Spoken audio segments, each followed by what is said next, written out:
Dan waktu semakin dekat, Pak Slamet dan Bu Urip itu terkejut guys, karena sosok itu nggak punya wajah guys. Oh, langsung deh tuh Pak Slamet itu sama Bu Urip itu lari terbirit-birit balik lagi ke hunian mereka. Dan Pak Slamet yang memang udah ngerasa ada yang nggak wajar yang sedang terjadi di rumah ini, makin yakinlah dia kalau ada orang jahat yang mau bikin keluarga majikannya itu rusak melalui kekuatan mistis.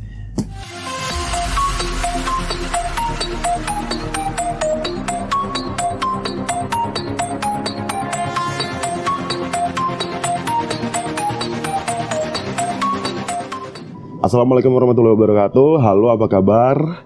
Semoga baik-baik aja ya di hari ini, di lembar-lembar terakhir bulan Desember tahun 2022. Gimana nih resolusi kamu? Semuanya udah pada terwujud ya? Atau mungkin kalau masih ada yang belum terwujud, semoga di tahun depan bisa segera terwujud. Nah guys, hari ini kita akan kembali menceritakan kisah keluarga Santoso yang terkena teluh Jawa. Nah ini adalah di part kedua ya guys ya, setelah kemarin kita sampai di part ke-1. Nah daripada berlama-lama, ayo aja yuk kita lanjutin cerita yang kemarin.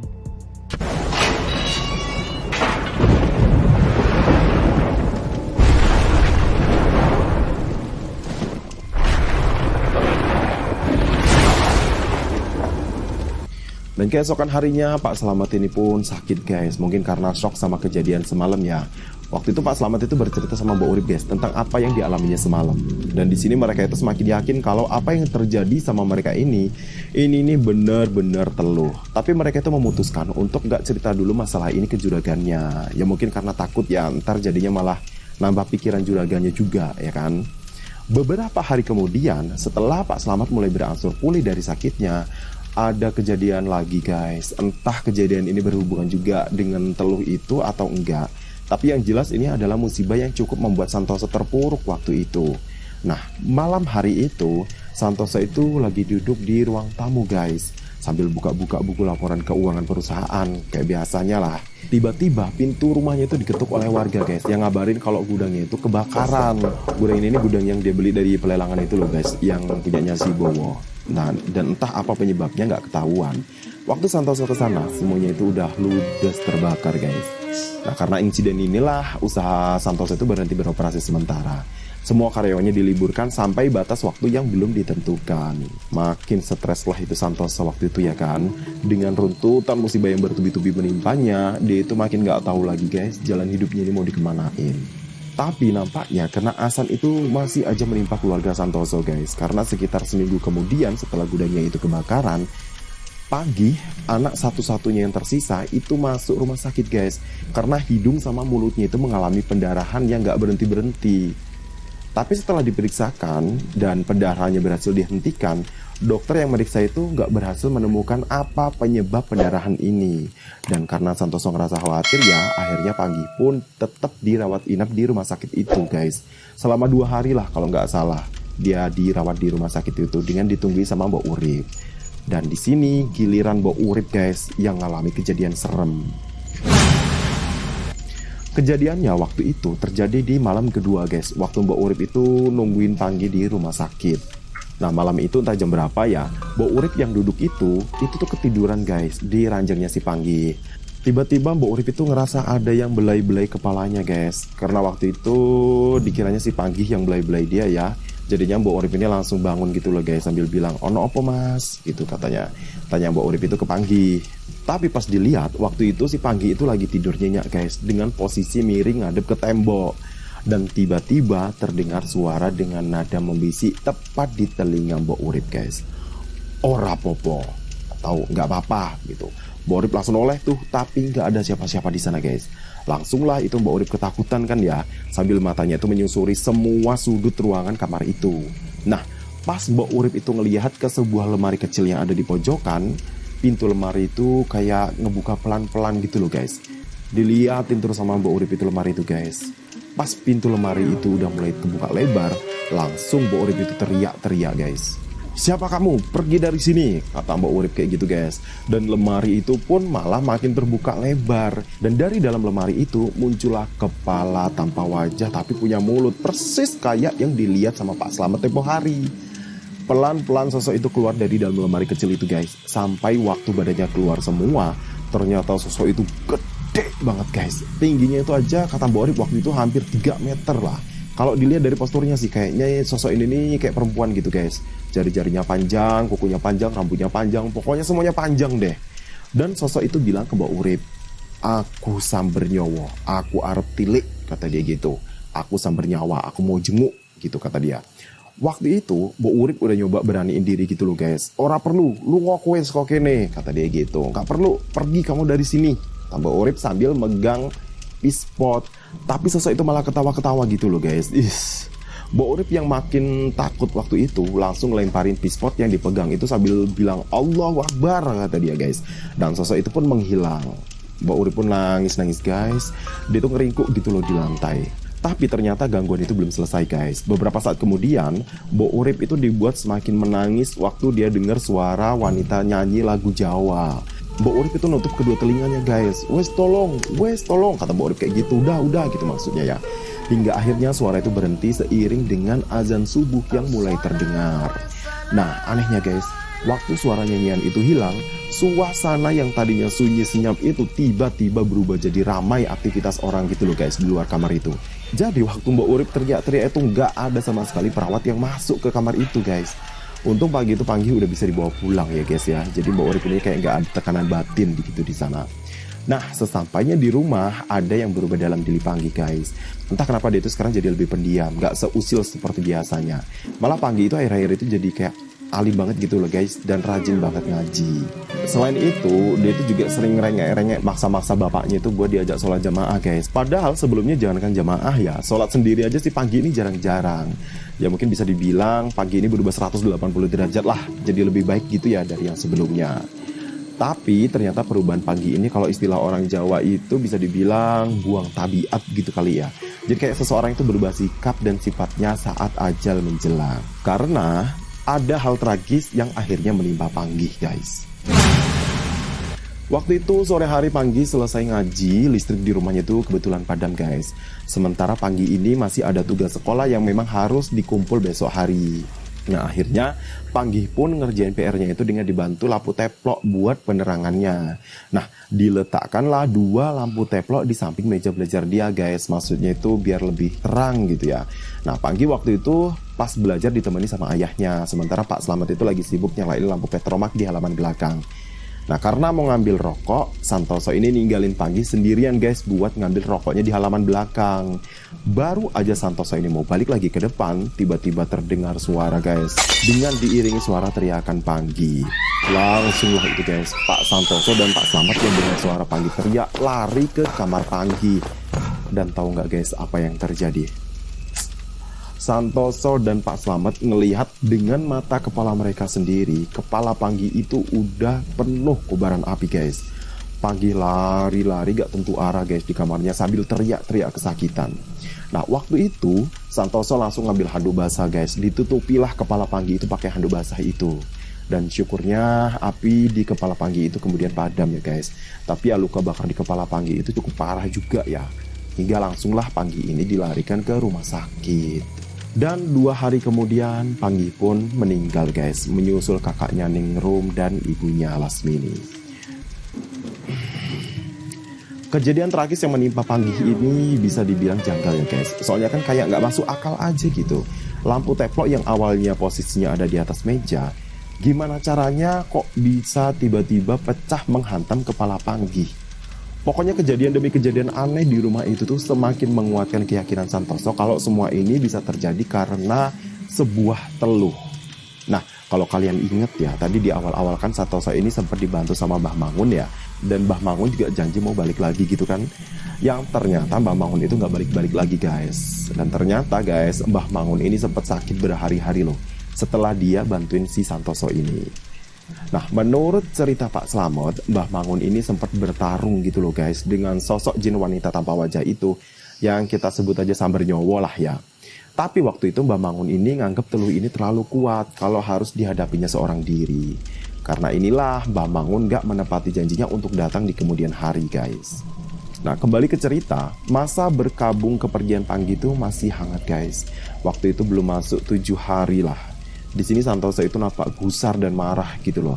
Dia itu sama sekali nggak berkonsentrasi waktu baca tahlil buat anaknya. Sampai akhirnya Santoso itu terlihat menuju ke gudang belakang rumah guys. Nah, Mbok Urip yang waktu itu berpapasan di dapur itu langsung bilang ke Pak Slamet maksudnya, kalau juragan mereka itu si Santoso itu lagi ngobrak-ngabrik ruang perkakas. Terus dia mengambil sabit dan langsung lari lewat samping rumahnya. Waktu itu Pak Slamet mau ngejar Santoso guys, sambil ngasih tahu ke warga yang masih duduk-duduk di teras rumah setelah tadi habis acara tahlilan. Mas Toso ngamuk gitu kata Pak Slamet. Langsunglah itu guys, para warga yang di sana itu berhamburan ikut ngejar Santoso yang ternyata waktu itu pergi ke rumahnya Bowo. Sesampainya di depan pagar rumah Bowo, ngamuk lah itu Santoso guys. Teriak-teriak di sana nyuruh Bowo itu keluar dari rumah sambil ngacung-ngacungin sabit yang dia bawa. Nah, waktu itu nggak ada warga yang berani mendekat ya guys ya, karena situasinya itu kan seperti itu. Ya apalagi kan Santoso ini termasuk orang yang dihormati lah di kalangan mereka. Waktu itu cuma Pak Slamet aja sama Mbak Urip guys yang berani nahan Santoso biar dia nggak makin beringas dan lupa diri. Lama juga lah waktu itu ya si Pak Slamet dan Mbak Urip ini nahan Santoso biar nggak nekat. Hingga akhirnya datanglah Mbah Mangun yang waktu itu langsung ngerangkul dan nenangin Santoso. Sambil ngerebut sabit yang waktu itu dipegang sama si Santoso, dengan perlahan Mbah Mangun berkata, "Wes sing sabar, awak dhewe ra iso buktike, iso-iso di penjara," kata dia gitu. Maksudnya yang sabar, kita nggak bisa buktiin apa-apa, nanti bisa-bisa kamu yang di penjara, katanya Mbah Mangun kayak gitu. Tapi baru aja suasana meredam, Bowo ini malah keluar dari rumahnya guys. Waktu itu pucet sih dia kelihatannya ya, dan si Bowo itu bilang gini, "Ono apa soh?" kata dia gitu. "Ada apa Santoso?" kata dia. Wah langsung lah itu guys, emosi Santoso ini naik lagi. Cuma waktu itu ya dia udah dipegangin sih sama warga. Bowo yang waktu itu masih ketakutan itu bilang kalau dia nggak tahu apa-apa guys. "Aku nggak ngerti apa-apa tenan toh," kata dia gitu. Tapi di ujung kalimatnya tuh Bowo ini keceplosan guys. Dia tuh bilang, "Nek aku duwe salah aku jaluk ngapura," kata dia gitu. Maksudnya tuh kalau aku punya salah aku minta maaf. Nah dengan kalimat permintaan maafnya ini kayak tentunya sedikit menjelaskan ya guys, bahwa memang Bowo lah si pengirim teluh itu. Dan pendapat ini juga diperkuat oleh sebuah fakta sih guys, dimana memang dari dulu keluarga Pak Cari, ini si ayahnya Bowo ini memang terkenal suka main alus gitu loh sama orang-orang yang gak dia sukai. Dan orang satu desa itu tuh memang tahu, fakta itu tuh tahu mereka. Cuma karena kan memang ya hal-hal kayak gini ini memang sulit dibuktikan ya. Akhirnya cuma menjadi omongan bisik-bisik tetangga doang waktu itu.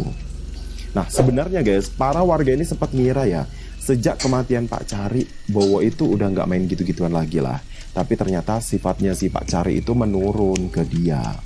Nah singkat cerita, setelah berhasil ditenangkan lagi, Santoso langsung diajak pulang guys oleh Mbah Mangun dan Pak Slamet.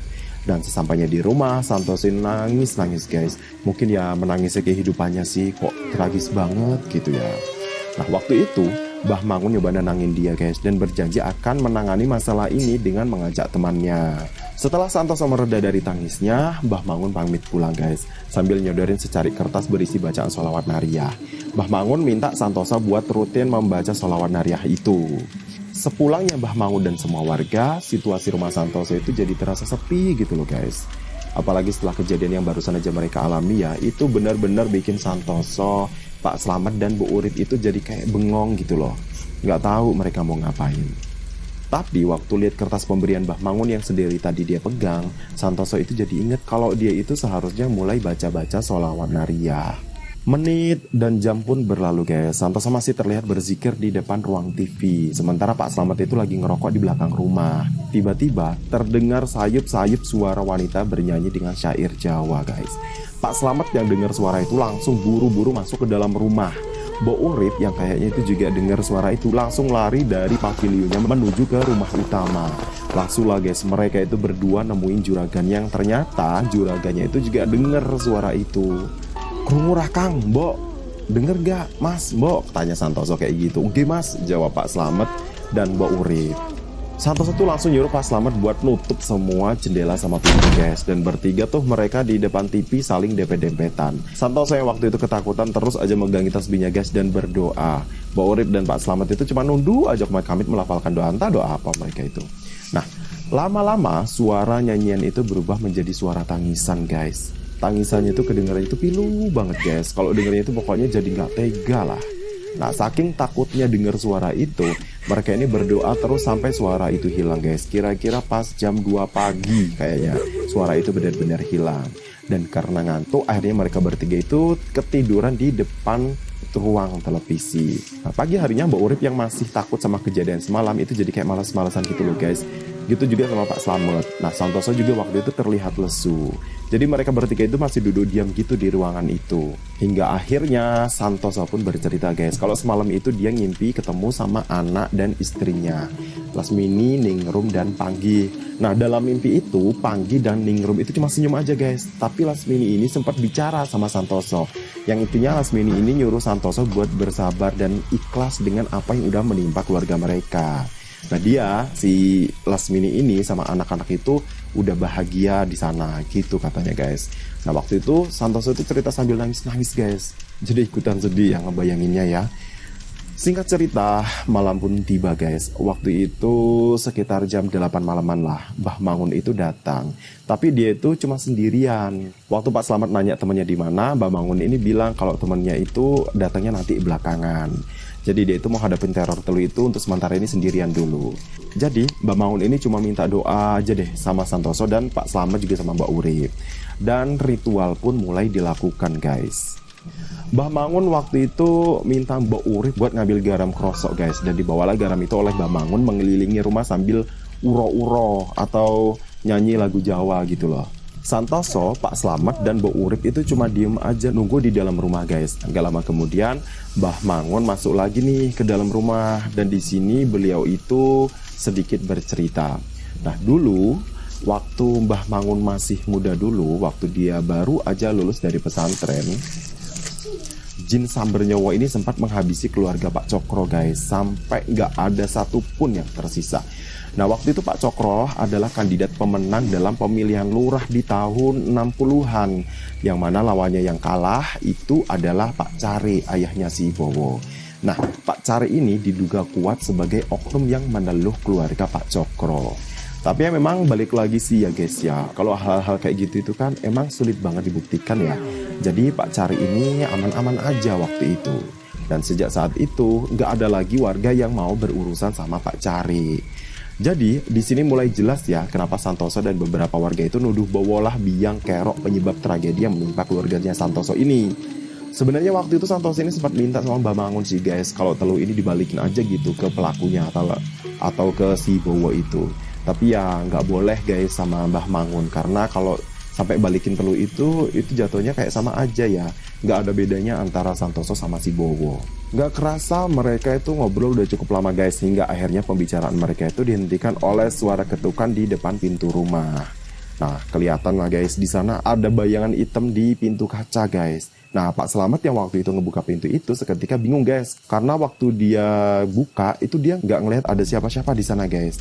Wah, merinding lah dia guys, dan bilang ke Mbah Mangun dan Santoso kalau nggak ada apa-apa di luar. Tapi waktu itu Mbah Mangun bilang guys, kalau yang ngetuk pintu barusan itu adalah teman gaibnya dia yang mau bantuin beliau buat nyelesain perkara teluh Jawa ini. Nah, beberapa saat kemudian Mbah Mangun pun minta sapu lidi kepada Mbak Urip.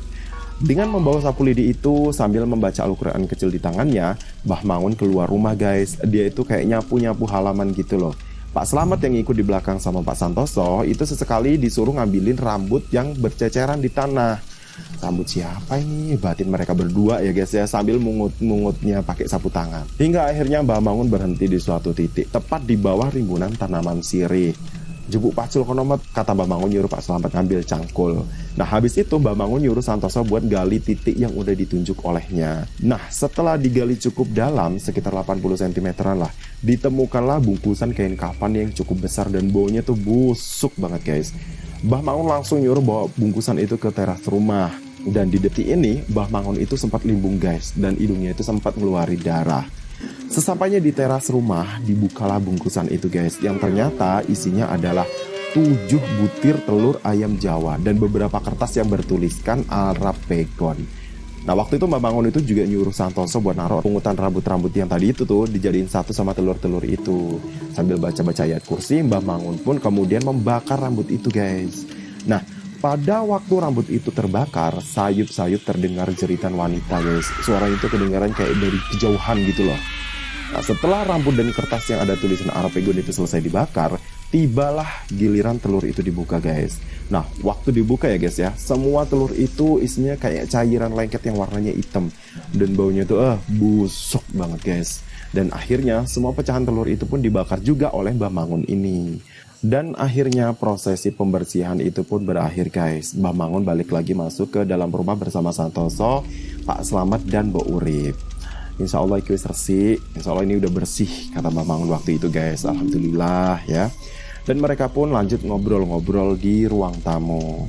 Tapi ternyata teror teluh ini nggak berhenti sampai di situ aja guys. Karena saat tengah malam setelah Mbah Mangun itu pulang, terjadi lagi serangan teluh itu guys. Tiba-tiba aja gelas bekas minum mereka yang ada di meja tadi itu meledak. Dan seiring dengan itu, tubuh Santoso itu terpelanting kira-kira 3 meteran deh dari tempat dia duduk. Santoso sampai terduduk dan muntah darah hitam waktu itu guys. Nah, Pak Slamet yang kebetulan ada di dekat Santoso langsung memapah Santoso ke dalam kamarnya. Sementara Mbok Urip buru-buru lari lagi ke rumahnya Mbah Mangun. Singkat cerita, sampailah Mbah Mangun dan Mbok Urip balik lagi ke rumahnya Santoso guys. Dan sesampainya di sana, mereka itu lihat Pak Slamet waktu itu lagi nunggu kedatangan mereka di depan rumah dengan ekspresi ketakutan. Pak Slamet ini bilang katanya kalau juraganya itu kesurupan. Kata Pak Slamet itu waktu itu panik ya. Langsunglah mereka masuk ke dalam rumah. Dan waktu masuk ke kamar Santoso, mereka kaget guys, lihat Santoso itu lagi merangkak. Tapi dalam penglihatan Mbah Mangun, yang merangkak itu bukan Santoso guys, tapi sosok jin samber nyowo itu sendiri. Mangun, Mangun, kata sosok jin yang ada dalam raga Santoso itu dengan suara yang lemah dan parau. Aku ngaku kalah, saiki leburno aku, katanya gitu. Jadi aku mengaku kalah, sekarang leburlah aku, kata jin itu lagi. Nah waktu itu Mbah Mangun itu terlihat kayak cuma megang tasbihnya aja gitu loh guys, sambil terus baca-baca zikir. Tobat kamu, tobatlah kepada Tuhan yang Maha Tinggi, kata Mbah Mangun ke jin itu. Di ngapura aku wis kapok, tolong leborno aku, kata dia kayak gitu guys, kata si jin itu. Jadi dia itu benar-benar minta maaf dan minta dilebur. Nah di tengah-tengah kejadian itu, Pak Slamet yang waktu itu lihat wujud Santoso yang lagi kesurupan itu jadi heran gitu guys. Karena di mata Pak Slamet, wajah juraganya itu jadi kelihatan tua banget. Dan karena kegaduhan di rumah Santoso ini lumayan kenceng ya, akhirnya beberapa warga pun mulai berdatangan ke rumahnya Santoso. Aku ngaku kalah, saiki leburno aku, kata jin itu kayak gitu guys. Jadi dia itu benar-benar mengaku kalah. Jadi jin itu bolak-balik ngomong kayak gitu guys. Jadi dia minta dilebur-leburin gitu, nggak tahu apa maksudnya. Hingga akhirnya Mbah Mangun pun mulai membacakan ayat-ayat ruqyah dan mengeluarkan jin yang ada di tubuh Santoso tersebut. Tapi ada satu kalimat nih yang terucap sebelum jin itu keluar. Waktu itu jin itu bilang, aku raiso mati. Sampai akhirnya Santoso pun kembali sadar dengan memuntahkan cairan hitam yang berbusa guys. Dan disinilah teluh ini benar-benar berakhir. Nah, for your information ya guys ya, kalau teluh Jawa ini di zaman dulu itu terkenal dengan nama teluh pring sedapur. Jadi teluh ini pakai media jin yang dikirim untuk memberikan penyakit dan mempengaruhi pikiran korban yang dituju. Jadi biasanya sih ya dari kejadian yang udah itu nggak ada yang selamat guys dari teluh ini. Ya kayak yang terjadi sama keluarganya Santoso ini ya, yang kurang dari 1 tahun itu istri dan kedua anaknya itu sampai tewas jadi korban keganasan teluh ini. Tapi alhamdulillah ya Santoso masih berhasil diselamatkan. Nah di tahun 1994 Santoso menutup bisnis cengkehnya guys dan beralih ke usaha lain. Dan waktu itu dia itu sempat menikah lagi dan punya 1 orang anak. Hingga pada tahun 2014 Santoso ini akhirnya meninggal dunia. Ya demikianlah tadilah guys sebuah kisah teluh mistis yang memang cukup legendaris ya, yang benar-benar nyata dan terjadi beberapa puluh tahun yang lalu. Dan memang kejadian-kejadian seperti ini, percaya atau tidak, pada beberapa daerah itu emang beneran terjadi hal-hal seperti ini ya guys. Yang penting kita kuat-kuatkan aja lah ibadah kita, kuat-kuatkan iman kita kepada Allah, kepada Tuhan ya. Semoga aja kita semuanya aman dari yang begitu-begituan deh. Nah itulah tadi ya satu kisah yang kami bawakan. Semoga ada hikmah yang bisa kita petik dari cerita ini ya. Nah buat kamunya lagi-lagi seperti biasa, kalau kamu punya cerita-cerita mistis atau cerita-cerita inspiratif, silakan DM di email kami. Nanti akan kami bacakan cerita kalian untuk kehidupan lainnya oleh teman-teman. Well, oke, terima kasih atas kebersamaannya. Saya Abu Yara 2 pamit undur diri. Salam.